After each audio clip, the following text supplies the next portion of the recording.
உங்கள் மனம் எப்படி இயங்குகிறது? உங்கள் மனம்தான் உங்களுடைய விலைமதிப்பற்ற உடைமை. அது எப்போதும் உங்களுடனேயே இருக்கிறது. ஆனால் நீங்கள் அதை எப்படி பயன்படுத்துவது என்பதை அறிந்து கொண்ட பிறகே அதன் அற்புதமான சக்திகள் உங்களுக்கு சொந்தமாகும். நாம் முன்பே பார்த்தபடி உங்கள் மனதிற்கு வெளிமனம், ஆழ்மனம் ஆகிய இரு நிலைகள் உள்ளன. நீங்கள் உங்கள் வெளிமனதை கொண்டு சிந்திக்கிறீர்கள். உங்களது வழக்கமான சிந்தனைகள் ஆழ்மனதிற்குள் சென்று பதிந்துவிடும். பின்னர் உங்கள் ஆழ்மனமானது உங்கள் எண்ணங்களின் இயல்பிற்கு ஏற்ப அவற்றை சிருஷ்டிக்கிறது. உங்களது ஆழ்மனம்தான் உங்கள் உணர்ச்சிகளின் இருப்பிடம். இதுதான் படைக்கும் மனம். நீங்கள் நல்லவற்றை சிந்தித்தால் நல்லவை மலரும், தீயவற்றை சிந்தித்தால் தீயவை பிறக்கும். இப்படித்தான் உங்கள் மனம் வேலை செய்கிறது. நீங்கள் நினைவில் வைத்திருக்க வேண்டிய முக்கியமான விஷயம் இதுதான். உங்கள் ஆழ்மனம் ஒரு கருத்தை ஏற்றுக்கொண்டு விட்டால் அது உடனே அதை செயல்படுத்த துவங்கிவிடும். ஆழ்மனம் நல்ல கருத்துகளுக்கும் தீய கருத்துகளுக்கும் ஒரே விதமாகத்தான் செயல்படுகிறது என்பது வியப்பான உண்மை.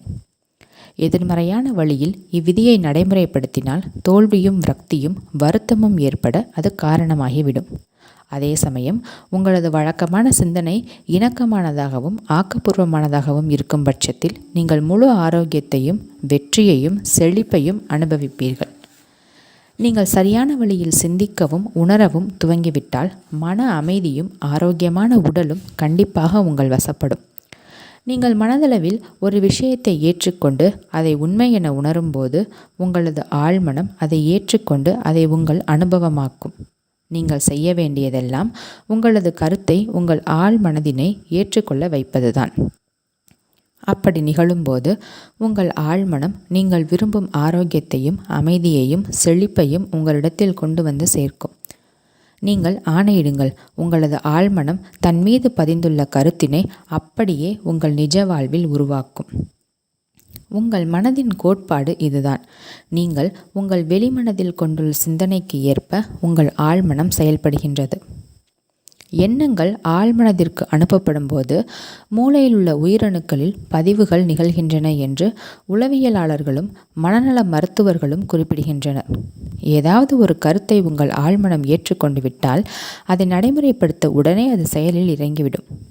கருத்துக்களை தொடர்புபடுத்தி செயலாற்றுவதன் அடிப்படையில் அது நீங்கள் உங்கள் வாழ்நாள் முழுவதும் சேகரித்து வைத்திருக்கும் ஒவ்வொரு துளி அறிவையும் உங்கள் நோக்கத்தை நிறைவேற்ற பயன்படுத்துகிறது. உங்களுக்குள் இருக்கும் பெரும் சக்தியையும் ஆற்றலையும் அறிவையும் அது பயன்படுத்தி கொள்கிறது. இயற்கை விதிகளை எல்லாம் ஒன்று திரட்டி அது தன் பாதையை அமைத்து கொள்கிறது.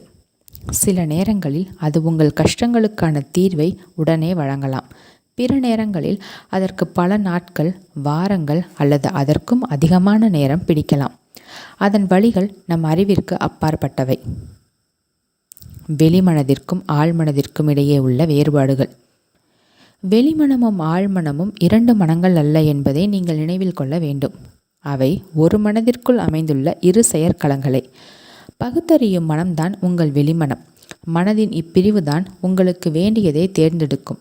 உதாரணமாக, நீங்கள் உங்களுடைய புத்தகங்களையும் வீட்டையும் வாழ்க்கை துணையையும் தேர்ந்தெடுப்பதை குறிப்பிடலாம். நீங்கள் உங்களது எல்லா முடிவுகளையும் வெளிமனதின் மூலமாகத்தான் எடுக்கிறீர்கள். மறுபுறத்தில் உங்களது முனைப்பான தேர்வு ஏதுமின்றி உங்கள் இதயம் தானாகவே இயங்க வைக்கப்படுகிறது. செரிமானம், இரத்த ஓட்டம், சுவாசித்தல் ஆகிய இன்றியமையாத செயல்கள் உங்கள் வெளிமனதின் ஆதிக்கம் இல்லாமல் உங்கள் ஆழ்மனதால் இயக்கப்படுகின்றன. உங்கள் ஆழ்மனம் தன் மீது பதிக்கப்படும் கருத்துக்களையும் நீங்கள் பகுத்தறிந்து நம்பும் விஷயங்களையும் ஏற்றுக்கொள்ளும். அது உங்கள் வெளிமனதைப் போல பகுத்தறியாது, உங்களுடன் முரண்பட்டு விவாதிக்காது. உங்கள் ஆழ்மனம் நல்ல விதைகளோ கெட்ட விதைகளோ எல்லா விதமான விதைகளையும் ஏற்றுக்கொள்ளும் ஒரு செழிப்பான நிலத்தை போன்றது. உங்கள் எண்ணங்கள் செயல்திறன் கொண்டவை. எதிர்மறையான அழிவுபூர்வமான எண்ணங்கள் தொடர்ந்து உங்கள் ஆழ்மனதில் எதிர்மறையாகவே செயலாற்றுகின்றன.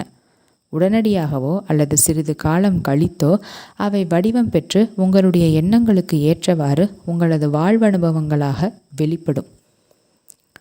உங்கள் எண்ணங்கள் நல்லவையா கெட்டவையா, மெய்யானவையா பொய்யானவையா என்று உங்களுக்கு எடுத்துரைப்பதில் உங்களது ஆழ்மனம் ஒருபோதும் ஈடுபடுவதில்லை என்பதை நினைவில் கொள்ளுங்கள். அது உங்கள் எண்ணங்கள் மற்றும் யோசனைகளின் இயல்பிற்கு ஏற்றவாறு செயல்விடை அளிக்கும். உதாரணத்திற்கு, பொய்யான ஒரு விஷயத்தை அது பொய்யென்று தெரிந்தும் கூட நீங்கள் உங்கள் வெளிமனதில் அது உண்மை என்று ஏற்றுக்கொள்கிறீர்கள் என்று வைத்துக்கொள்வோம். உங்கள் ஆழ்மனம் அதை உண்மை என்று ஏற்றுக்கொண்டு அதை உங்கள் அனுபவமாக்குவதில் ஈடுபடும். ஏனெனில் உங்கள் வெளிமனம் அதை உண்மை என்று ஏற்கனவே ஏற்றுக்கொண்டு விட்டது என்பதால். உளவியலாளர்களின் பரிசோதனைகள். மனவசியத்தின் மூலம் ஆழ் உறக்க நிலைக்கு உட்படுத்தப்பட்டுள்ளவர்கள் மீது உளவியலாளர்கள் எண்ணற்ற பரிசோதனைகளை நிகழ்த்தியுள்ளனர். பகுத்தறியும் செயல்முறைக்கு தேவையான தேர்ந்தெடுப்புகளையும் ஒப்பீடுகளையும் ஆழ்மனம் மேற்கொள்வதில்லை என்பதை இந்த ஆராய்ச்சி தெளிவாக எடுத்துக்காட்டுகிறது. உங்கள் ஆழ்மனம் நீங்கள் கொடுக்கும் எந்த ஒரு தூண்டுதலையும் ஏற்றுக்கொள்ளும். அது எவ்வளவு பொய்யாக இருந்தாலும் கூட அப்படி ஒருமுறை ஏற்றுக்கொண்ட பிறகு தனக்கு கொடுக்கப்பட்டிருக்கும் தூண்டுதலுக்கு ஏற்றவாறு அது இயங்க துவங்கும். தூண்டுதல் மூலம் உங்கள் ஆழ்மனதில் எந்த அளவுக்கு தாக்கத்தை ஏற்படுத்த முடியும் என்பதை உணர ஓர் உதாரணத்தை பார்க்கலாம். பயிற்சி பெற்ற மனவசிய நிபுணர் ஒருவர் தன்னிடம் சிகிச்சை பெற வரும் ஒருவரிடம் அவர் நெப்போலியன் போனபார்ட் என்றோ அல்லது நாய் என்றோ அல்லது பூனை என்றோ நம்ப வைக்க வெளியில் இருந்து தூண்டினால் அந்த நபர் இம்மி பிசகாமல் அப்பாத்திரமாகவே மாறி அதை போன்றே நடிக்க தொடங்கி விடுவார். அவருடைய தோற்றம், நடை, பாவனை யாவும் அந்த நேரத்திற்கு தற்காலிகமாக மாறிவிடுகிறது. அந்த நிபுணர் என்ன கூறுகிறாரோ அதுதான் தான் என்று அவர் நம்புகிறார். ஒரு திறமை வாய்ந்த மனோவசிய நிபுணர் வசியப்படுத்தப்பட்டு ஆழ் உறக்க நிலையில் உள்ள தன்னுடைய ஒரு மாணவரிடம் உன்னுடைய முதுகில் அரிப்பு ஏற்பட்டுள்ளது என்றும், இன்னொரு மாணவரிடம் உன் மூக்கில் இரத்தம் வருகிறது என்றும், இன்னொரு மாணவரிடம் நீ ஒரு பளிங்கு சிலை என்றும், இன்னொரு மாணவரிடம் வெப்பநிலை 0க்கும் கீழே உள்ளது, அதனால் நீ உறைந்து கொண்டிருக்கிறாய் என்றும் வெளியிலிருந்து தூண்டலாம். தன்னை மறந்த நிலையில் தன்னை சுற்றியிருக்கும் சூழ்நிலைகளை மறந்து ஒவ்வொருவரும் அவரவர்களுக்கு கொடுக்கப்பட்ட தூண்டுதல்களுக்கு ஏற்றவாறு செயல்படுவார்கள். இந்த எளிய எடுத்துக்காட்டுகள் பகுத்தறியும் உங்கள் வெளிமனதிற்கும் பாகுபாடு பாராட்டாத தனக்கென்று எதையும் தேர்ந்தெடுக்காத உங்கள் வெளிமனம் உண்மையென்று நம்பும் எல்லாவற்றையும் மெய்யென்று தானும் அப்படியே ஏற்றுக்கொள்ளும் உங்கள் ஆழ்மனதிற்கும் இடையே உள்ள வேறுபாட்டை விளக்குகின்றன. எனவே உங்களை ஆசீர்வதிக்கும், குணமாக்கும், உத்வேகமூட்டும் உங்கள் ஆன்மாவை மகிழ்ச்சி கடலில் ஆழ்த்தும் நல்ல எண்ணங்களையும் சிந்தனைகளையும் நீங்கள் தேர்ந்தெடுப்பது மிகவும் இன்றியமையாதது.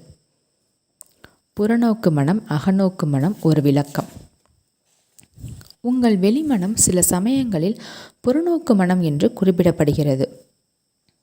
அதற்கு காரணம் அது வெளிப்புறத்தில் உள்ள பொருட்களோடு தொடர்புடையது. புறநோக்கு மனமானது புற உலகை குறித்த விழிப்புணர்வை கொண்டுள்ளது. உங்கள் புறநோக்கு மனம் நீங்கள் உங்கள் சுற்றுச்சூழலுடன் தொடர்பு கொள்வதற்கான வழிகாட்டி, அதன் இயக்குனர். நீங்கள் உங்கள் ஐம்புலன்களை கொண்டு அறிவை பெறுகிறீர்கள். கூர்மையான கவனம், அனுபவம் மற்றும் கல்வி மூலம் உங்கள் புறநோக்கு மனம் கற்றுக்கொள்கிறது. முன்பே குறிப்பிட்டது போல புறமனதின் மிகப்பெரிய செயல்பாடு பகுத்தறிதல். கிராண்ட் கேன்யனை பார்க்கச் செல்லும் 100,000கணக்கான சுற்றுலா பயணிகளில் நீங்களும் ஒருவர் என்று வைத்துக்கொள்வோம். அது உலகின் விந்தைமிகு இயற்கை அதிசயங்களில் ஒன்று என்ற முடிவுக்கு நீங்கள் வருவீர்கள். இது அதன் நம்புதற்கரிய ஆழம், பாறை அமைப்புகளின் சிக்கலான வடிவங்கள், அழகிய வண்ணமிகு நில அடுக்குகள் ஆகியவற்றை கூர்ந்து நோக்கியதன் அடிப்படையில் எடுக்கப்பட்ட முடிவு. உங்கள் புறநோக்கு மனத்தின் செயல்பாடு இதுதான். உங்களுடைய ஆழ்மனம் பல சமயங்களில் உங்கள் அகநோக்கு மனம் என்று குறிப்பிடப்படுகிறது. உங்கள் அகநோக்கு மனம் தன்னுடைய சுற்றுச்சூழல் குறித்து விழிப்புணர்வுடன் இருக்கிறது. ஆனால் அது தனது ஐம்புலன்களின் உதவியினால் அல்லாமல் உள்ளுணர்வு மூலம் அறிந்து கொள்கிறது. இதுதான் உங்களுடைய உணர்ச்சிகளின் வசிப்பிடம், உங்கள் நினைவுகளின் பெட்டகம். உங்கள் ஐம்புலன்களும் செயல்படாமல் இருக்கும்போது உங்கள் அகநோக்கு மனம் உச்சக்கட்டத்தில் செயலாற்றும். வேறு வார்த்தைகளில் கூறுவதானால், உங்கள் புறநோக்கு மனம் தற்காலிகமாக நிறுத்தி வைக்கப்படும் போதோ, உறக்க நிலை அல்லது மயக்க நிலையில் இருக்கும்போதோ கூரிய அறிவு படைத்த இந்த அகநோக்கு மனம் தன்னை வெளிப்படுத்தி கொள்கிறது. உங்களது அகநோக்கு மனம் பார்வைக்கு தேவையான இயற்கை உறுப்புகளின் துணையின்றி பார்க்கிறது. இது புலன்களுக்கு அப்பாற்பட்டவற்றை காணும் சக்தியையும் கேட்கும் ஆற்றலையும் கொண்டது. இம்மனதால் எங்கோ நடக்கும் நிகழ்வுகளை பார்க்கவும் கேட்கவும் முடியும்.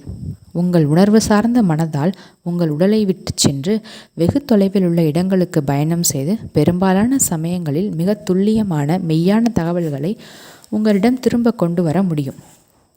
இம்மனதால் அடுத்தவர்களின் எண்ணங்களை படிக்க முடியும். உரையினுள் இடப்பட்டிருக்கும் கடிதங்களில் எழுதப்பட்டிருப்பவற்றை உரையை பிரிக்காமலேயே படிக்க முடியும். அல்லது ஒரு கணினியில் பதிந்திருக்கும் தகவல்களை அக்கணினியை இயக்காமலேயே படிக்க முடியும்.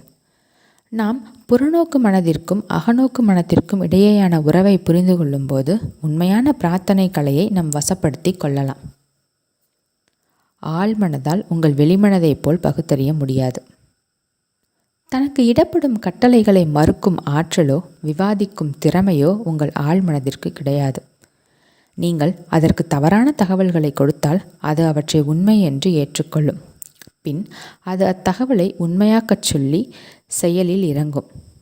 உங்களுடைய புற தூண்டுதல்கள் பொய்யானவையாக இருந்தாலும் சரி, அவற்றை சூழ்நிலைகளாகவும் அனுபவங்களாகவும் நிகழ்வுகளாகவும் உங்கள் வாழ்வில் கொண்டு வந்து சேர்க்கும். உங்களுக்கு ஏற்பட்ட அனைத்தும் நம்பிக்கை மூலம் உங்களது ஆழ்மனதில் பதியப்பட்ட எண்ணங்களால் தான் ஏற்பட்டன. தவறான அல்லது திரிக்கப்பட்ட கொள்கைகளை நீங்கள் உங்கள் ஆழ்மனதிற்கு தெரிவித்திருந்தால் அதை சரி செய்வது மிக மிக முக்கியமானது, அவசரமானது. தொடர்ந்து ஆக்கப்பூர்வமான இணக்கமான எண்ணங்களை உங்கள் ஆழ்மனதிற்கு அளிப்பதுதான் இதற்கு சிறந்த வழி. இவை அடிக்கடி நிகழும்போது உங்கள் ஆழ்மனம் அவற்றை ஏற்றுக்கொள்கிறது. இவ்வழியில் உங்களால் புதிய ஆரோக்கியமான எண்ணங்களையும் வாழ்க்கை பழக்கங்களையும் உருவாக்க முடியும். ஏனெனில் பழக்கங்கள் கொலுவேற்றிருக்கும் சிம்மாசனம்தான் உங்கள் ஆழ்மனம். உங்கள் வெளிமனதின் வழக்கமான சிந்தனை உங்களது ஆழ்மனதில் ஆழமான பதிவுகளை உண்டாக்குகிறது. உங்களுடைய வழக்கமான எண்ணங்கள் இணக்கமானவையாகவும் அமைதியானவையாகவும் ஆக்கப்பூர்வமானவையாகவும் இருந்தால் உங்கள் ஆழ்மனம் இணக்கமான அமைதியான ஆக்கப்பூர்வமான சூழ்நிலைகளை உருவாக்கி கொடுக்கும். நீங்கள் பயம், கவலை மற்றும் பிற ஆக்கப்பூர்வமற்ற சிந்தனை பழக்கங்களுக்கு பலியானதுண்டா? அப்படியானால் அதற்கான ஒரே தீர்வு உங்களுடைய ஆழ்மனதின் அளப்பரிய சக்தியை உணர்ந்து கொண்டு சுதந்திரம், சந்தோஷம் மற்றும் சரியான ஆரோக்கியம் ஆகியவற்றை உங்கள் வாழ்வில் கொண்டு வந்து சேர்க்க உங்கள் ஆழ்மனதிற்கு ஆணையிடுவதுதான். அதன்பின் படைக்கும் சக்தி வாய்ந்த தெய்வீக மூலத்துடன் பின்னி பிணைந்துள்ள உங்கள் ஆழ்மனம் உங்கள் உளப்பூர்வமான கட்டளைக்கு அடிபணிந்து சுதந்திரத்தையும் மகிழ்ச்சியையும் ஆரோக்கியத்தையும் உங்களிடத்தில் கொண்டு வந்து சேர்க்கும். தூண்டுதலின் அசாத்திய சக்தி. உங்கள் வெளிமனம் வாயில் காப்பாளனாக செயலாற்றுகிறது என்பதை நாம் முன்பே பார்த்தோம். பொய்யான கருத்துக்கள் ஆழ்மனதில் பதிய விடாமல் பாதுகாப்பதுதான் அதன் மிக இன்றியமையாத வேலைகளில் ஒன்று. இது இவ்வளவு முக்கியத்துவம் வாய்ந்ததாக இருப்பதற்கு காரணம் ஆழ்மனம் தூண்டுதலால் எளிதில் தூண்டப்படக்கூடிய ஒன்று என்னும் மனதின் இந்த அடிப்படை விதிதான். உங்கள் ஆழ்மனம் எதையும் ஒப்பிடுவதில்லை, வேறுபடுத்தி பார்ப்பதில்லை என்பது நீங்கள் அறிந்ததே. அது பகுத்தறிவதும் இல்லை, தானாக எதையும் சிந்திப்பதும் இல்லை. பகுத்தறிவதும் சிந்திப்பதும் வெளிமனதின் வேலை. வெளிமனதிலிருந்து பெறப்படும் கருத்துக்களுக்கு இசைவாக செயல்படுவது மட்டுமே ஆழ்மனதின் வேலை. தான் செயல்படுவதற்காக அது தனக்கென்று ஒரு வழியை தேர்ந்தெடுப்பதில்லை. அது தனக்கு கொடுக்கப்படுவதை வெறுமனே ஏற்றுக்கொள்கிறது. புற தூண்டுதல் ஓர் ஆற்றல் மிக்க சக்தி. நடுக்கடலில் வேகமாக ஆடிக்கொண்டிருக்கும் ஒரு கப்பலில் நீங்கள் இருப்பதாக கற்பனை செய்து கொள்ளுங்கள். பயந்தாற் போல தோன்றும் ஒரு சக பயணியை நீங்கள் அணுகி உங்களுக்கு உடம்பு சரியில்லை போல் தோன்றுகிறதே, முகமும் பேயறைந்தாற் போல இருக்கிறது, உங்களுக்கு கடற்பயணம் ஒத்துக்கொள்ளவில்லை போல் தோன்றுகிறது, வேண்டுமானால் நான் உங்களை உங்களுடைய அறைக்கு அழைத்துச் செல்லட்டுமா என்று கூறுங்கள். உடனே அப்பயணியின் முகம் வெளிரிவிடுகிறது. கடற்பயணம் குறித்த உங்களது புறத்தூண்டல் அவருடைய பயத்தோடும் தீய அறிகுறிகளோடும் இணைந்து கொள்கிறது. தன்னுடைய அறைக்கு நீங்கள் துணை வர அவர் அனுமதிக்கிறார். அவர் அங்கு வந்தடைந்தவுடன் மனதளவில் அவர் ஏற்றுக்கொண்ட உங்களது எதிர்மறையான தூண்டுதல் உண்மையாகி விடுகிறது. ஒரே தூண்டுதலுக்கு பல்வேறு விளைவுகள். ஒரே தூண்டுதல் பல்வேறுபட்ட மக்களிடம் பல்வேறு விதமான விளைவுகளை ஏற்படுத்தும் என்பதை நீங்கள் உணர்ந்து கொள்வது அவசியம். அதற்கு காரணம் அவர்கள் வேறுபட்ட ஆழ்மன பக்குவத்தையும் நம்பிக்கைகளையும் கொண்டிருப்பதுதான். சக பயணிக்கு பதிலாக கப்பற் குழுவில் உள்ள ஒருவரிடம் சென்று, உங்களுக்கு உடம்பு சரியில்லை போல் தோன்றுகிறதே, உங்களுக்கு கூடவா கடற்பயணம் ஒத்துக்கொள்ளவில்லை என்று கேட்டு பாருங்கள். அந்த மாலுமியின் மனப்போக்கை பொறுத்து ஒன்று உங்களுடைய சுவாரஸ்யமற்ற நகைச்சுவையை பார்த்து சிரிப்பார், அல்லது உங்களை அங்கிருந்து துரத்துவார். உங்களுடைய தூண்டுதல் அவர் மீது எவ்விதமான தாக்கத்தையும் ஏற்படுத்தாது. ஏனெனில் கடல் பயணத்தால் ஏற்படும் உடல் உபாதைகளை அவர் தன் மனதில் தன் எதிர்ப்பு சக்தியோடு தொடர்புபடுத்தி வைத்திருப்பார். எனவே அவருக்கு பயமோ கவலையோ ஏற்படாது. மாறாக சுயநம்பிக்கைதான் வளரும். அகராதிப்படி தூண்டுதல் என்பது ஒருவருடைய மனதில் ஏதோ ஒன்றை விதைக்கும் செயல். ஒரு தூண்டுதலானது வெளிமனதின் விருப்பமின்றி தன்னிச்சையாக ஆழ்மனதில் தன்னை பதித்து கொள்ளாது. தூண்டுதலை நிராகரிக்கக்கூடிய சக்தி உங்கள் வெளிமனதிற்கு உண்டு. அந்த மாலுமிக்கு தன் தடுப்பாற்றல் மீது முழு நம்பிக்கை இருந்ததால் அந்த எதிர்மறை தூண்டுதலுக்கு அவர் மனதில் பயத்தை விளைவிக்கக்கூடிய சக்தி இருக்கவில்லை.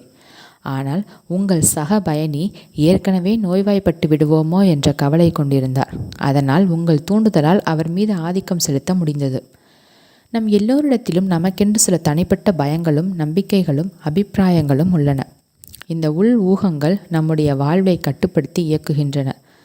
தூண்டுதலுக்கென்று தனிப்பட்ட ஆற்றல் எதுவும் கிடையாது. நீங்கள் அதை மனதார ஏற்றுக்கொள்ளும் போதுதான் அதற்கு வலுவேறுகிறது. அக்கணத்தில்தான் உங்கள் ஆழ்மனதின் சக்திகள் தூண்டுதலின் இயல்பிற்கு ஏற்ப செயல்பட துவங்குகின்றன. அவர் தன் கையை எப்படி இழந்தார்? நான் நிறுவியிருந்த லண்டன் ட்ரூத் ஃபோரத்தின் சார்பில் பல வருடங்களாக கேக்ஸ்டன் ஹாலில் நான் தொடர்ந்து சொற்பொழிவுகள் நிகழ்த்தி வந்தேன். முடக்குவாதத்தாலும் தோலழற்சி நோய் ஒன்றாலும் பாதிக்கப்பட்டிருந்த ஓர் இளம் பெண்ணின் தந்தையை பற்றி அதன் இயக்குனர் டாக்டர் எவலின் ஃப்ளீட் என்னிடம் கூறினார். அவர்கள் பலவிதமான சிகிச்சைகளை முயற்சித்து பார்த்தனர். ஆனாலும் மருத்துவர்கள் மேற்கொண்ட எந்த ஒரு சிகிச்சையும் பலனளிக்கவில்லை. அப்பெண்ணின் தந்தை கிட்டத்தட்ட நம்பிக்கையை இழக்கும் நிலைக்கு தள்ளப்பட்டார்.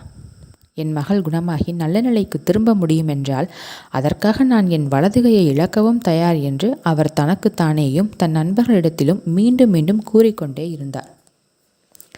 டாக்டர் எவலின் ஃப்ளீட்டின் கூற்றுப்படி ஒரு நாள் அப்பெண்ணின் குடும்பத்தார் காரில் சென்று கொண்டிருந்தனர். அப்போது அவர்களுடைய கார் எதிரே வந்த வாகனத்துடன் நேருக்கு நேர் மோதியது. அப்பெண்ணின் தகப்பனாரின் வலதுகரம் அவருடைய தோள்பட்டையிலிருந்து துண்டிக்கப்பட்டது. அதற்காக சிகிச்சை மேற்கொண்டு மருத்துவமனையை விட்டு வெளியேறியவுடன் தனது மகளின் தோலழற்சி நோயும் முடக்குவாதமும் முற்றிலுமாக மறைந்து விட்டிருப்பதை கண்டறிந்தார்.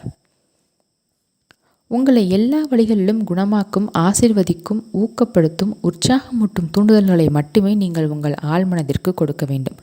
அதில் மிகவும் எச்சரிக்கையாக இருத்தல் அவசியம். உங்களுடைய ஆழ்மனதிற்கு ஒரு விஷயத்தை நீங்கள் உண்மையிலேயே கூறுகிறீர்களா அல்லது விளையாட்டிற்காக அப்படி கூறுகிறீர்களா என்று புரிந்து கொள்ள முடியாது. அது நீங்கள் சொல்வதை வார்த்தைக்கு வார்த்தை அப்படியே ஏற்றுக்கொள்ளும். தற்தூண்டுதல் பயத்தை போக்குகிறது. தற்தூண்டுதல் என்பது ஏதாவது ஒரு விஷயத்தை தீர்மானமாகவும் திட்டவட்டமாகவும் தனக்குத்தானே தீவிரத்துடன் சொல்லிக்கொள்வது. எந்த ஒரு கருவியையும் போல தற்தூண்டுதலும் தவறான முறையில் பிரயோகிக்கப்பட்டால் அது தீங்கு விளைவிக்கும். முறையாக பயன்படுத்தப்பட்டால் அதிக அளவு நன்மையளிக்கும். ஜேனட் என்பவர் திறமை வாய்ந்த ஒரு இளம் பாடகி. ஒரு ஓப்பரா தயாரிப்பில் ஒரு முக்கியமான கதாபாத்திரத்தில் நடிப்பதற்கான குரல் தேர்வுக்கு அவர் அழைக்கப்பட்டார். ஜேனட்டிற்கு அதில் கலந்து கொள்ள வேண்டுமென்று தனியாத ஆசை இருந்தாலும் அது குறித்து ஏகப்பட்ட பயமும் அவரை பிடித்து ஆட்டியது.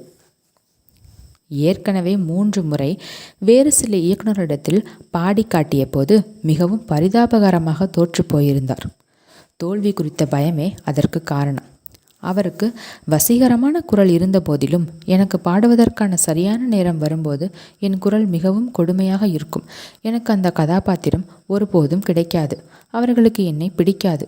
இத்தகைய குரலை வைத்துக்கொண்டு பாட முயற்சிப்பது எனக்கு எவ்வளவு துணிச்சல் இருக்க வேண்டும் என்று அவர்கள் வியப்பார்கள்.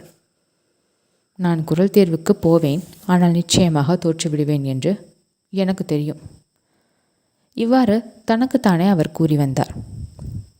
இந்த எதிர்மறையான தற்தூண்டுதல்களை அவரது ஆழ்மனம் அவரது வேண்டுகோள்களாக ஏற்றுக்கொண்டது. அது அவற்றை உருவாக்கி அவருடைய அனுபவங்களாக்குவதற்கான வேலையில் ஈடுபட்டது. இதற்கு காரணம் தன்னிச்சையற்ற தற்தூண்டுதல்.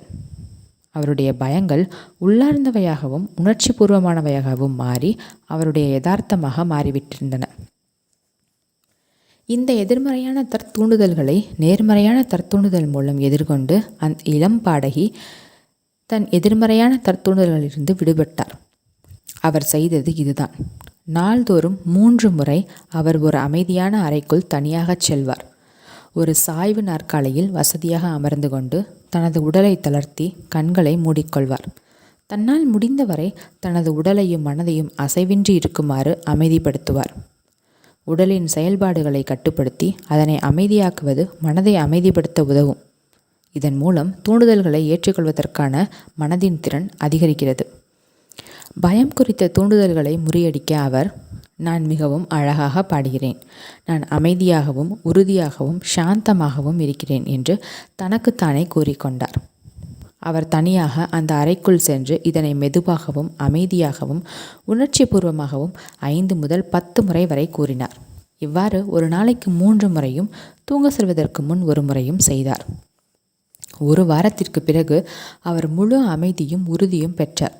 அவரது எதிர்காலத்தை நிர்ணயிக்கவிருந்த குரல் தேர்வு நாளன்று அவர் மிகவும் பிரமாதமாக பாடியதால் அக்கதாபாத்திரத்தில் நடிக்க தேர்ந்தெடுக்கப்பட்டார். அவர் தனது நினைவை திரும்ப பெற்றது எப்படி? 75 வயது மூதாட்டி ஒருவர் தன் நினைவாற்றல் திறன் குறித்து எப்போதும் மிகவும் பெருமை கொண்டிருந்தார். எல்லோரையும் போல சில சமயங்களில் அவர் சிலவற்றை மறப்பதுண்டு. ஆனால் அதை பற்றி பெரிதாக அவர் கவலைப்படவில்லை. இருந்தாலும் வயது ஆக ஆக அவர் தனக்கு மறதி ஏற்பட்ட சந்தர்ப்பங்களை கவனித்து அது குறித்து கவலைப்பட துவங்கினார். ஒவ்வொரு முறை அவர் எதையாவது மறந்தபோதும் என் வயது காரணமாக எனக்கு ஞாபக மறதி ஏற்படுகிறது என்று கூறலானார். இந்த எதிர்மறை தூண்டுதலால் மற்றவர்களின் பெயர்களையும் நிகழ்வுகளையும் அவர் மேலும் மேலும் மறக்கலானார். கிட்டத்தட்ட நம்பிக்கையை இழக்கும் நிலைக்கு வந்தார். பின்னர் அதிர்ஷ்டவசமாக தன்னைத்தானே எவ்வளவு சீரழித்து கொண்டிருக்கிறோம் என்பதை உணர்ந்து கொண்டார். தன்னுடைய நிலைமையை மாற்ற முடிவு செய்தார். நான் என் நினைவை இழக்கிறேன் என்று நினைக்க தூண்டப்படும் ஒவ்வொரு முறையும் அவர் தன் சிந்தனையை அங்கேயே நிறுத்திவிடுவார். அதோடு தன் எண்ணப்போக்கையும் வலுக்கட்டாயமாக மாற்றுவார். நாள்தோறும் பல முறை நேர்மறையான தூண்டுதலை பயிற்சி செய்தார். அவர் தனக்குத்தானே இவ்வாறு கூறிக்கொண்டார். இன்று முதல் எல்லா விதத்திலும் என் நினைவு மேம்படுகிறது. ஒவ்வொரு குறிப்பிட்ட நேரத்திலும் எனக்கு தேவைப்படும் அனைத்தும் என் ஞாபகத்தில் இருக்கும். எனக்கு கிடைக்கும் எண்ண பதிவுகள் தெளிவாகவும் நிச்சயமானதாகவும் இருக்கும். நான் அவற்றை எளிதாக நினைவில் இருத்திக் கொள்வேன். நான் எவற்றையெல்லாம் நினைவுகூர விரும்புகிறேனோ அவையெல்லாம் சரியான முறையில் என் மனதில் வந்து சேரும். நான் ஒவ்வொரு நாளும் வேகமாக முன்னேறுகிறேன். வெகு விரைவில் இதுவரை இல்லாத அளவு என் நினைவு மேம்பாடு பெறும். 3 வாரங்களுக்கு பிறகு அவருடைய ஞாபக சக்தி நல்ல நிலைக்கு திரும்பியது. அவர் தனது மோசமான கோபத்திலிருந்து விடுபட்டது எப்படி? தன்னுடைய திருமணத்திலும் வேலையிலும் பெரும் பிரச்சனைக்கு உள்ளாகி இருந்த ஒருவர் என்னிடம் ஆலோசனை பெற வந்தார். தொடர் எரிச்சலும் மோசமான கோபமும் ஹியூக்கை பிரச்சனைகளுக்கு உள்ளாக்கி இருந்தன. அவர் தன்னிடமிருந்த இப்பிரச்சனை பற்றி அறிந்திருந்தார். ஆனால் யாரேனும் அது குறித்து அவரிடம் பேச முற்பட்டால் கோபத்தில் வெடிப்பார். எல்லோரும் அவரை குறிவைப்பதாகவும் அவர்களிடமிருந்து தன்னை அவர் காப்பாற்றிக் கொள்ள வேண்டியிருப்பதாகவும் தொடர்ந்து தனக்குத்தானே கூறி வந்தார். இந்த எதிர்மறையான தூண்டுதலை எதிர்க்க நேர்மறையான தூண்டுதலை பயன்படுத்துமாறு நான் அவருக்கு அறிவுரை கூறினேன். காலையிலும் மதிய வேளையிலும் இரவு தூங்கப் போவதற்கு முன்னும் என்று ஒரு நாளைக்கு பல முறை அவர் தனக்குத்தானே இவ்வாறு கூறிக்கொண்டார். இக்கணத்திலிருந்து மகிழ்ச்சியும் சந்தோஷமும் மலர்ச்சியுமே என் மனதின் இயல்புகளாக இருக்கும். ஒவ்வொரு நாளும் நான் அதிக அன்புக்குரியவனாகவும் புரிதலுக்குரியவனாகவும் ஆகி வருகிறேன். என்னை சுற்றி இருப்பவர்களுக்கு நான் மலர்ச்சி மற்றும் நல்லெண்ணத்தின் மையமாக திகழ்ந்து அவர்களிடத்தில் என் நல்லுணர்வுகளை பரப்புவேன். இந்த மகிழ்ச்சியான சந்தோஷமான மலர்ச்சியான மனநிலை இப்போது என் இயல்பான இயற்கையான மனநிலையாக ஆகி வருகின்றது. நான் அதற்கு என்றும் நன்றியுடையவனாக இருக்கிறேன். 1 மாதம் கழித்து அவருடைய மனைவியும் அவரது சக தொழிலாளர்களும் அவர் பழகுவதற்கு எளியவராகவும் ஏற்றவராகவும் மாறியது பற்றி வியந்து பாராட்டினர். புறத்தூண்டுதல் குறித்து சில கருத்துக்கள். புறத்தூண்டுதல் என்னும் சொல்லுக்கு மற்றவரிடமிருந்து வரும் தூண்டுதல்கள் என்று பொருள். எல்லா காலங்களிலும் உலகின் ஒவ்வொரு பகுதியிலும் தூண்டுதல் சக்தியானது மனித குலத்தின் வாழ்விலும் எண்ணத்திலும் பெரும் பங்காற்றி வந்துள்ளது. அரசியல் சார்புகளும் சமய நம்பிக்கைகளும் கலாச்சார பழக்க வழக்கங்களும் புற தூண்டுதல் மூலம் மக்களுடைய மனங்களில் ஆழப்பதிவதால் காலாகாலத்திற்கும் அவை தொடர்கின்றன. நம்மை ஒழுங்குபடுத்திக் கொள்வதற்கும் கட்டுப்படுத்திக் கொள்வதற்கும் தூண்டுதலை ஒரு கருவியாக பயன்படுத்தி கொள்ளலாம். அதே சமயம் மனதின் விதிகள் குறித்து புரிதல் இல்லாத மக்களை கட்டுப்படுத்தி நம் கட்டளைகளுக்கு அவர்களை அடிபணிய வைப்பதற்கும் தூண்டுதலை பயன்படுத்தலாம். ஆக்கப்பூர்வமான கோணத்தில் பார்த்தால் தூண்டுதல் ஒரு வியத்தகு கருவி. அதன் எதிர்மறை விளைவுகள் குறித்த கண்ணோட்டத்தில் மனதின் செயல்விடை அமைப்புகளிலேயே மிகவும் மோசமான அழிவு நிலைக்கு இட்டு செல்லக்கூடிய ஒன்றாகவும் அது விளங்குகிறது. அப்படி நிகழும்போது அது துயரம், தோல்வி, துன்பம், உடல்நலக் குறைவு, பேரழிவு ஆகிய விளைவுகளை தொடர்ந்து உருவாக்கி கொண்டே இருக்கும். நீங்கள் இவற்றில் ஏதேனும் ஒன்றை ஏற்றுக்கொண்டுள்ளீரா? நாம் பிறந்த நாள் முதல் எதிர்மறையான தூண்டுதல்களால் தொடர்ந்து தாக்கப்பட்டு வருகிறோம். அவற்றை எப்படி எதிர்கொள்வது என்பது தெரியாததால் நம்மை அறியாமலேயே அவற்றை நாம் ஏற்றுக்கொண்டு அவற்றை நம் வாழ்வின் அனுபவங்களாக வரவழைத்து கொண்டிருக்கிறோம். எதிர்மறையான தூண்டுதல்களுக்கான சில எடுத்துக்காட்டுகள். உன்னால் முடியாது, நீ உருப்பட போவதில்லை, நீ அதை செய்யக்கூடாது, நீ தோற்று போவாய், உனக்கு வாய்ப்பே கிடையாது, நீ முற்றிலும் தவறானவன், அதனால் ஒரு பிரயோஜனமும் இல்லை, உலகம் மிகவும் தரங்கெட்டு போய் கொண்டிருக்கின்றது, என்ன பிரயோஜனம், யாருக்கும் இதை பற்றி கவலை இல்லை, இவ்வளவு கடினமாக முயற்சிப்பது வீண், இதை செய்வதற்கு உனக்கு மிகவும் வயதாகிவிட்டது, எல்லாம் நாளுக்கு நாள் மோசமாகிக் கொண்டே இருக்கின்றன, வாழ்க்கை இயந்திரத்தனமாகிவிட்டது, உன்னால் ஜெயிக்க முடியாது, ஜாக்கிரதையாக இரு, ஏதாவது பயங்கர வியாதி தொற்றுக்கொள்ளலாம், ஒரு ஜீவனை கூட நம்புவதற்கு இல்லை. இத்தகைய புற தூண்டுதல்களை ஏற்றுக்கொள்வதன் மூலம் இவற்றை உண்மையாக்குவதில் நீங்களும் இணைந்து பங்கு கொள்கிறீர்கள். குழந்தையாக இருந்தபோது உங்களுக்கு வேண்டியவர்கள் ஏற்படுத்திய புற தூண்டுதல்களை அப்படியே ஏற்றுக்கொள்ள வேண்டிய நிலையில் நீங்கள் இருந்தீர்கள். ஆனால் வயது வந்தவர் என்ற முறையில் உங்களால் சுயமாக தேர்ந்தெடுக்க முடியும்.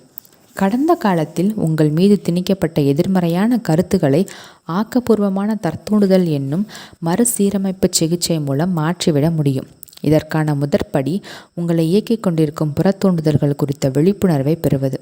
இவற்றை ஆராயாமல் அப்படியே விட்டுவிட்டால் அவை உங்களது தனிப்பட்ட வாழ்விலும் சமூக வாழ்விலும் தோல்வியை ஏற்படுத்தும் நடத்தைகளுக்கான அடித்தளமாக உருவாகிவிடும்.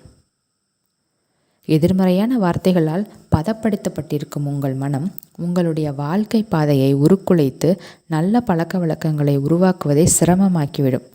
சில சமயங்களில் இயலாத காரியமாகவும் ஆக்கிவிடும். இதிலிருந்து மீண்டு வருவதற்கான ஒரே வழி ஆக்கப்பூர்வமான தூண்டுதல்தான். எதிர்மறையான தூண்டுதல்களை உங்களால் எதிர்த்து போராட முடியும். செய்தித்தாளை புரட்டி பாருங்கள் அல்லது தொலைக்காட்சியில் ஒளிபரப்பாகும் செய்திகளை பாருங்கள்.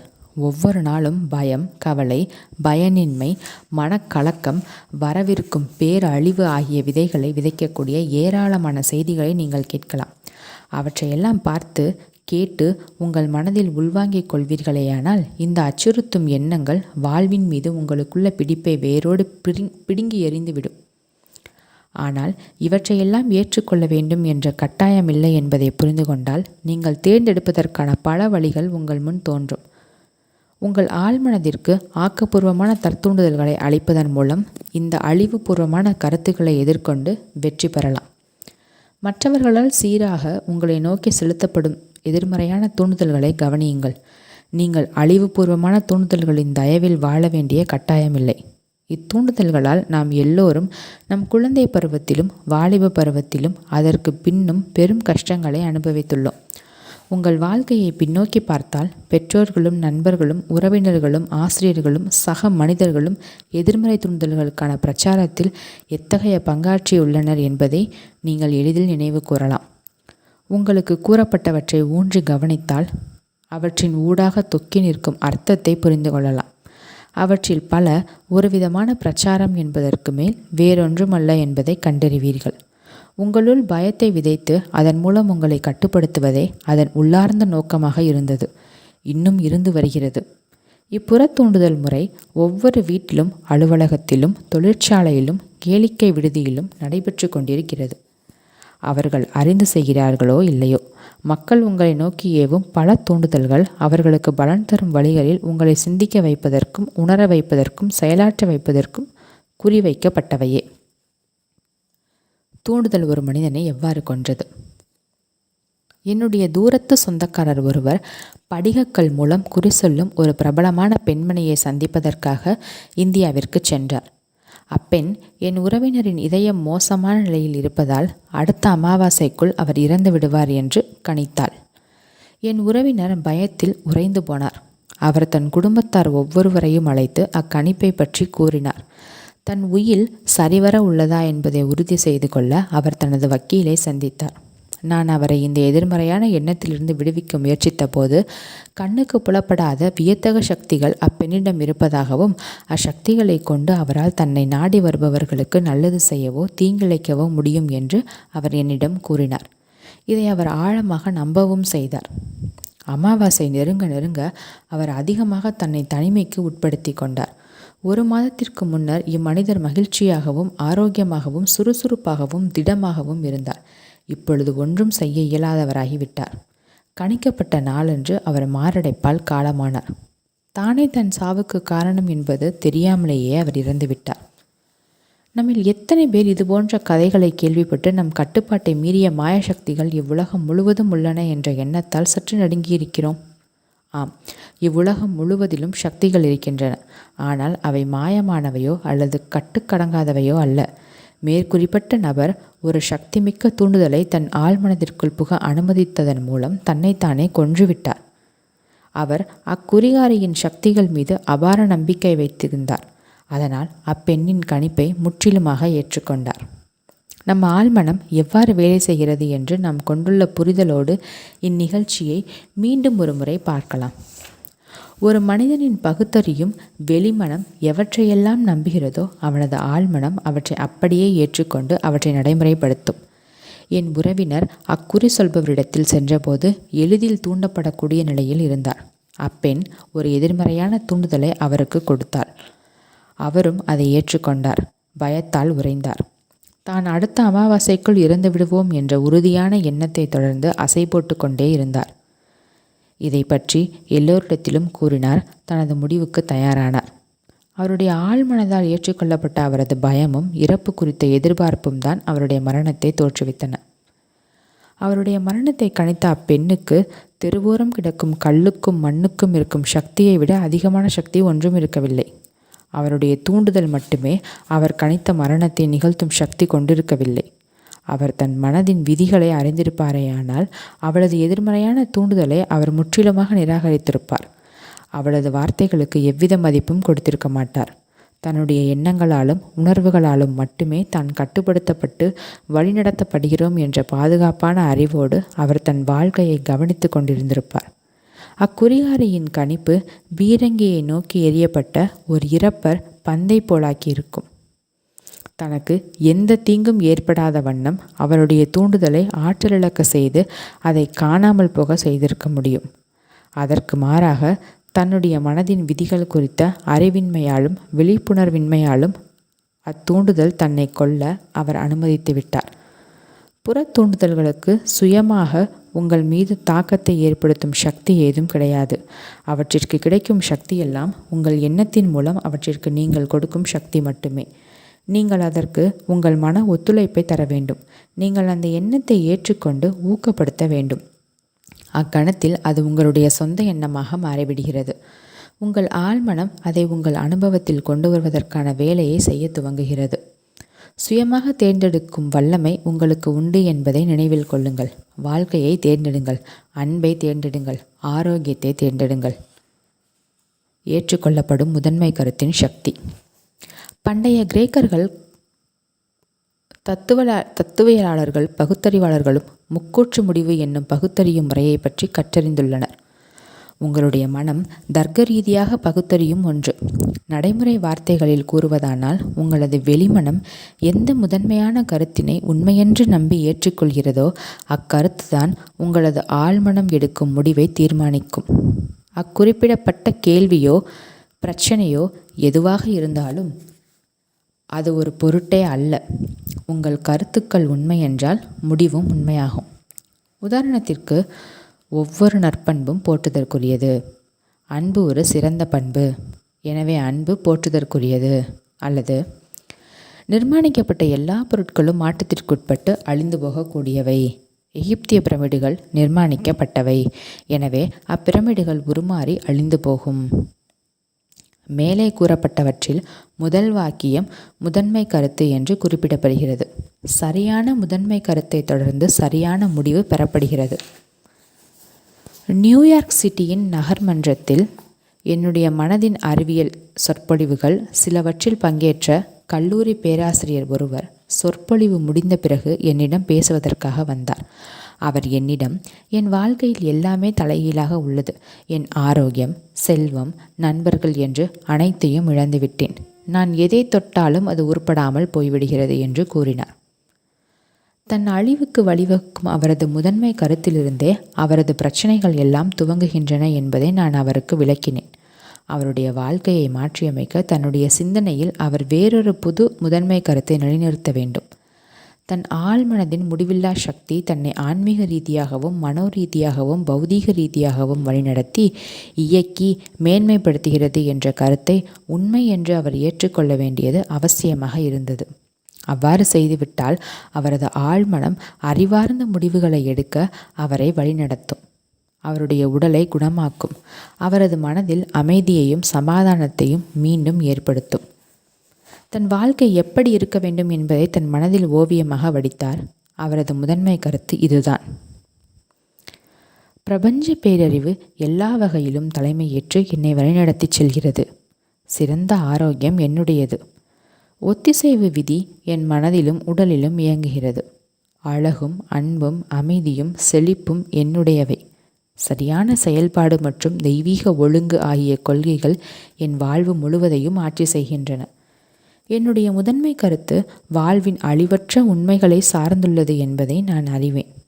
என் வெளிமனதின் சிந்தனையின் இயல்பிற்கேற்பவே என் ஆழ்மனம் செயல்படுகிறது என்பதை நான் அறிந்துள்ளேன், உணர்ந்துள்ளேன், நம்புகிறேன்.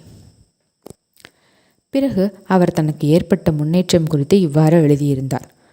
என்னுடைய முதன்மை கருத்துக்கள் குறித்த வாக்கியங்களை நான் மெதுவாகவும் அமைதியாகவும் அன்போடும் ஒரு நாளைக்கு பல முறை படித்தேன். என் ஆழ்மனதின் ஆழத்தில் அவை பதிந்து கொண்டிருந்தன என்பதை நான் அறிந்தேன்.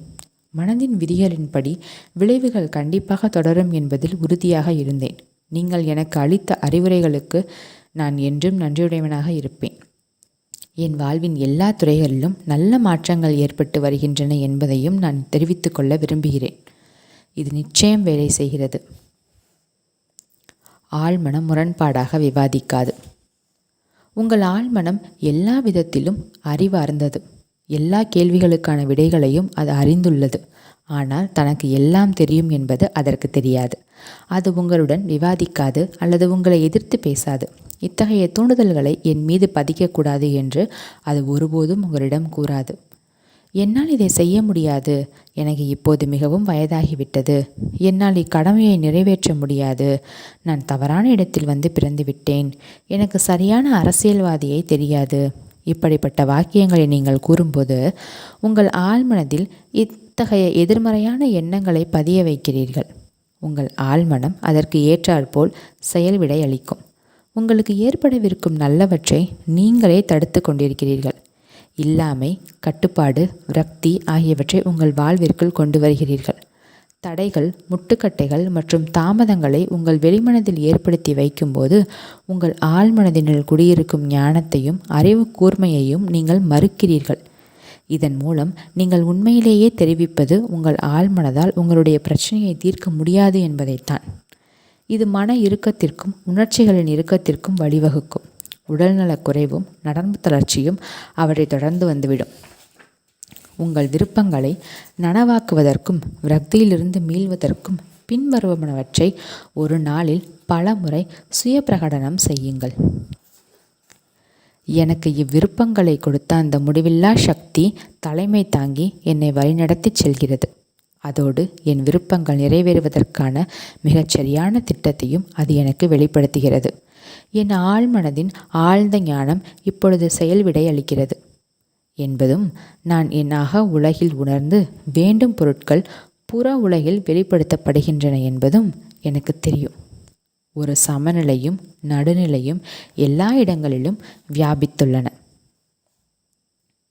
மறுபுறத்தில் என் கதை முடிந்துவிட்டது. இந்த இக்கட்டான சூழலிலிருந்து மீள வழியே இல்லை.